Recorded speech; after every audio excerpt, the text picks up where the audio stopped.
It's after 6 o'clock. It's time to give a shout out and thank you to all the frontline essential workers, to the doctors, the nurses, the longshoremen, the bus drivers, those who work in the warehouse, you, the farm workers, the sanitation workers, the counselors, teachers, parents.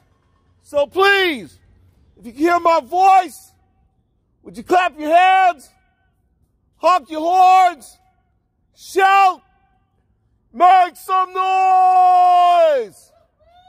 Frontline workers, thank you. Yeah, frontline workers, thank you, we appreciate you.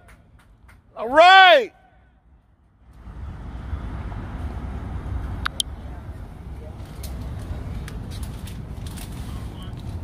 I think my screen must be dirty or something because I can barely see me. Some justice. He let me know you're not gonna like. I think I need a napkin wipe off my screen. I sure look blurry. Thank you. I still look blurry. Oh well, just I don't know what to do. Okay.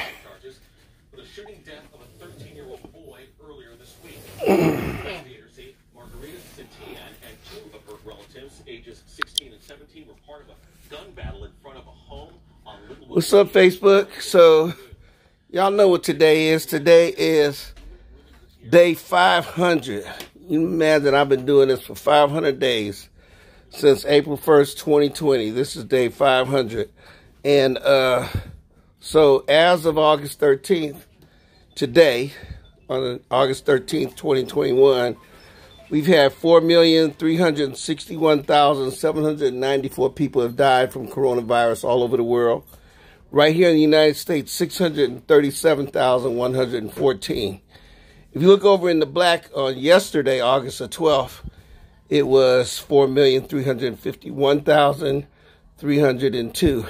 And then yesterday in the United States, 635,943. So that's what I would say is a significant jump from yesterday to today right here in this country.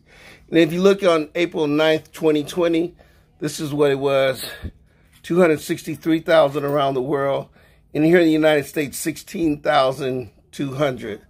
So as always, I ask you to keep in your prayers and your thoughts all those who have died from coronavirus all over the world and right here in the United States. And I want to get over here on prayers and thoughts also. Again, I'm asking you to pray for Manuel Sablan, Division 6 maintenance worker. He passed away yesterday. And so ask you to keep him in your prayers. Also ask you to keep in your prayers my girl, Judy. She's in the hospital right now. She's a D4 operator, so please keep her in your prayers too. Sharon Freed, D2 retiree, ask you to keep her family members in prayers. And Rosemary Foster, D2 retiree, asking for prayers for her recovery. Okay, so, you know, we all in need of prayer. So, you know, first of all, we want to give thanks to our Creator, no matter what name you call God by, no matter what religion or denomination you practice, you know, ask you to, you know, pray to your Creator, our Creator, and to also to remember the ancestors and remember those who have passed away and no longer with us. Hey, it's birthday shout out. Let me see this. So, I'm trying to think around. I still look blurry. I don't know why I look blurry. But anyway, today's birthday is Yolanda Cater. Hey, Yolanda, happy birthday to you. We are Facebook friends, so I hope you have a great birthday. And Thomas Franks, happy birthday to you too, bro. Sidney Polk Jr. Hey, man, I seen you on Facebook, man, sitting up there talking about happy birthday to me. Bro, you don't have to do happy birthday to you because I'm going to say happy birthday to you, bro. Happy birthday to you, Sydney. Right on, bro. And also, happy birthday to Summer. Summer, I hope your birthday is good, too. Now, Lucy Stone. Lucy Stone was born August 13th, 1818. And she was an orator, an abolitionist, a suffragist, women's rights group.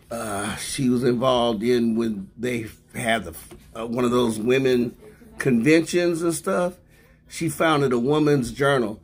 So when she was coming up, she saw her mom and her dad. So you got to remember, back in the 1800s, women didn't have no rights. Well, women don't have a lot of rights right now, but they got a lot more rights than they did back in 1800s. And so her mama would work and sell little things here and there, and the dad would take all the money. And so, like, your mom couldn't get nothing money. And so Lucy was like, well, you know what? When I get grown, I'm not going to have no man tell me what to do. So she said, I'm not going to get married. That way I don't have to worry about a man taking my stuff. And so that's what she said she was going to do. Sorry about that, y'all. So when she ended up getting married, she married this dude named Blackwell. And he was also an abolitionist. And so she told dude, she said, look, I ain't trying to get married and have you tell me what to do. And I ain't giving up my name. He said, keep your name. So back in 1855, they did a prenuptial. Now, this is a prenuptial back in time when women had no rights. And that's what, you know, she did that. So I was like, that's kind of cool. She had a prenuptial, a contract with her husband. Husband actually made money. She made money because she was doing all this women's rights stuff. And she was an orator and she was running around, you know, talking and stuff like that. So they kept it. Anyway, I thought that was pretty cool. You know, a prenuptial in 1855. Hell, they wasn't doing prenuptials in 1955, you know, because most women were just doing whatever the husband said do. Hey, what's up? How you doing, Bianca? Good to see you. Hey, Paulette, how you doing? Nice to see you on here, too. All right. So, anyway, she is the one, y'all heard of Susan B. Anthony. She on the dollar, you know, the little small dollar. You know, they had to give a woman a small dollar. But Lucy Stone is actually the one should be on the dollar because she's the one that convinced Susan B. Anthony to join the women's suffrage movement. And like I said, Lucy was an abolitionist. She fought for the abolition of slavery. So, you know, that's one of my white allies, you know. So, you know, I always talk about John Brown, the white man, is like a fighter, a freedom fighter for black folks. So I can also say Lucy Stone was a freedom fighter too. But she was also doing her thing for women's rights. So happy birthday to you, Lucy Stone. She died on October 18th, 1893. All right. Let me go right here. All right. On announcements. Again. Hey, y'all. You do whatever you think is best for you. I'm going to vote hell no. Stop the Republican recall of Governor Newsom. Regardless of what people may think about Newsom, he has his good points and he has his bad points. Ain't no way in hell I want to have a Republican up in here doing this, okay? So remember, when you get that ballot, you either vote no, which means you don't want a recall, and if you stupid enough to vote yes, I'm not going to call you stupid, but if you decide to vote yes, then you also have to vote on who you want to replace him. But if you do vote yes, don't holler at me. I ain't, you know, that is what it is. Also, ATU 192 union members, please call Oakland 311. That phone number is 615-5566. 510-615-5566. You need to do the complaint. It's regarding the conditions outside our union hall at 8460 Enterprise Way. And also, when we have our election come September 14th, vote for Mia Bonta for state assembly. She cool. I mean, you do whatever it is you think is best for you, but that's who I'm voting for. Now, I'm trying to hurry up because I got my grandson's birthday is today. Oh, yeah. You know what? My grandson, Jermaine Land Jr. I should have had his name right up there. Actually, I'm going to write his name up there anyway. Today is his birthday. He was born on August 13th. But he's 17 years old, so I'm going out to go have dinner with the family out there in Concord. So, you know, that's why I'm talking fast and running fast. But, you know, it is my grandson's birthday. Let's see, where's my grandson's birthday? This is our family tree. Right here is all the grandchildren. And there is Jermaine right there. That's my grandson, 8/13/2004. All right. So, anyway, happy birthday to my grandson. In Filipino is Maligayang Karawan. All right. Now, August 13th, 1898, Manila, in the Philippines. There was a fake mock battle of Manila between Spain and the U.S. So let me explain what that's all about. All right. The Americans came in and fought Spain in the Spanish-American War. Okay. The Americans was unable to take over the Philippines because the Filipinos had already rebelled against Spain. Filipinos were stupid because Aguinaldo convinced the Filipino Revolution that the Americans was going to help them. All right. But, you know, and I know the Americans don't be keeping their word. But anyway, the Spanish did not want to surrender to Filipinos. You know why? Because Filipinos is brown skin. Spanish got that white blood. All right. The Americans got white blood. So the Americans and the Spanish made a deal through the Belgium ambassador. They say, look, we want to surrender. We want to surrender, but we can't surrender to no little brown people. All right. So they said, okay, we're going to have a fake battle.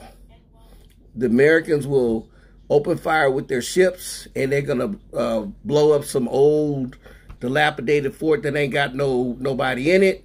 And the Spanish, they're going to open fire with their old guns, and they going to purposely miss the Spanish ships, and they're going to have that's a fake battle. But nobody told the Filipinos, because remember, the Spanish did not want to surrender to no little brown people. And the brown people, the Filipinos, they had the whole city of Manila surrounded. And so when the battle started, the Americans opened fire, blew up the old fort. Then the Americans advanced, and the Spanish, they started shooting. But the deal was where they weren't going to kill nobody. But when the Filipinos saw the Americans going forward, the Filipinos were like, oh, hell, let's go. This our country. This our city. So the Filipinos jumped up to go rush. The Spanish thought the Americans had betrayed them, so they opened fire on the Americans. They killed some Americans. Americans shot back at the Spanish. And in the meantime, the Filipinos, they like, yeah, we're going to take over the city. So the Americans were like, no, y'all can't go in here. You know how white privilege is. They said, we won the battle, so we're going to take over Manila. And that's what happened. Stupid Filipinos under Emilio Aguinaldo, who was one of the Ilustrado. Ilustrado means the rich people. He was like the George Washington of the Filipino Revolution. And he believed the Americans. The Americans said, man, we're going to do all this with you. And so he believed them. I don't know why, but he believed the Americans. And a year later, in February 1899, the Americans showed their true colors, and they attacked the Filipinos and ended up taking the Filipinos. They declared the war over in night. You remember when Bush said mission accomplished? Well, that's what the Americans did in 1901, 1902. They said the war was over because they had captured Aguinaldo. Actually, Filipinos continued to fight the Americans all the way up until 1913.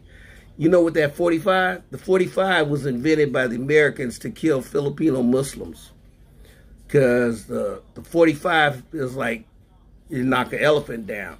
The Americans was using 38 calibers, and you know they killed Christian Filipinos no problem. But the Muslims, they wasn't having it. Muslims would charge you because it was all about jihad, and you know that's what they was doing. Anyway, Filipinos lost that war. All right, so we're gonna move on. And Ed Nash, what's up, baby? How you doing? I just talked to you today, bro. Yeah. All right, so August 13th, 1906 in Brownsville, Texas. 167 Buffalo soldiers of the segregated 25th Infantry was given a dishonorable discharge by that racist punk-ass president, Teddy Roosevelt. You know who Teddy Roosevelt is. That's the one that rode up San Juan Hill in the Spanish-American War, and he was the one that if it wasn't for the Buffalo soldiers, he wouldn't have been able to do anything. Yet, when these rednecks in Brownsville, Texas, accused the Buffalo soldiers of attacking them and killing a white deputy and a white bartender, the government of the United States believed the white people. Now, what happened was the United States Army practiced this thing of wherever American soldiers are, they go by whatever's going on in the state. So in Confederate states that used to have like heavily slave states, all the Confederate states, they practiced Jim Crow. So the federal government allowed their soldiers who were stationed in Confederate military bases, they had to go by Jim Crow laws. Texas is a Jim Crow state. It was a Confederate state. So they had this thing where the blacks, even though they were part of the American Army, they weren't allowed to go into town after dark. They had to step off the sidewalk for white folks and all this other stuff. So it was like a lot of tension going on. The military commanders in the 25th had white officers. They told the Buffalo soldiers, y'all keep your butts on base because we ain't trying to have no funk with these white folks. So this is coming from the white officers. When these two white boys got killed up in Brownsville, Texas, they accused the Buffalo soldiers. So you know what happened. White privilege, United States government, Teddy Roosevelt, old punk-ass Teddy Roosevelt. He was like he was just like how Trump ended up being the type of person he is. He believed Texas, so they ended up getting a dishonorable discharge. And most of these Buffalo soldiers had been Buffalo soldiers since the wars against the Native Americans, the Sioux, the Cheyenne, and against the Filipinos and against the Spanish. So they all got kicked out of the Army. And that's my thing. Hey, y'all, I got to get out of here. I know I'm rushing. I'm just talking fast, but I got to go. Bahala na? You know what that is? Bahala na. It is what it is, okay? Mabuhay, Amandla Uwetu, Harambe, Ashe, Hokahe. Hey, Michelle, what's up? Oh, you did not? Yeah. Michelle, look it up. Look it up, Michelle. Look it up. I get everything on Google and I get everything on YouTube, but that's all real. You know, I ain't gonna tell you nothing wrong. I'm gonna tell you what was the truth. Shalom, namaste, assalamu alaikum, wa alaikum assalam, insha'Allah, humdallah, mahalo, Wakanda forever. Hey, y'all, I'm up out of here. This is probably one of those quick ones. You know, I'm usually sitting up here running off at the mouth and just rambling, but wear that mask. Wear that mask, protect me, because I'm wearing my mask to protect you. Get vaccinated. Get your shots. If you choose not to get vaccinated, I understand, because there's people in my own family and they ain't getting the vaccination. It is what it is, right? Bahala na. It is what it is. But whenever I go outside, I'm wearing my mask. You do what you got to do. Take care of you and yours. Asking for your prayers for me and my loved ones. And I'm praying for you and your loved ones. And let's do this. And, you know, vote no. No to the Republicans. No to the recall. All those Republicans, they're all Trump supporters. And there's no way we need to have a Trump goon clown supporter in here in California as governor. All right, I'm out, y'all. Peace. Oh wait, I gotta do it. Peace, power, love. I think that's how is that the heart? I think that's what it is. All right, y'all. One love.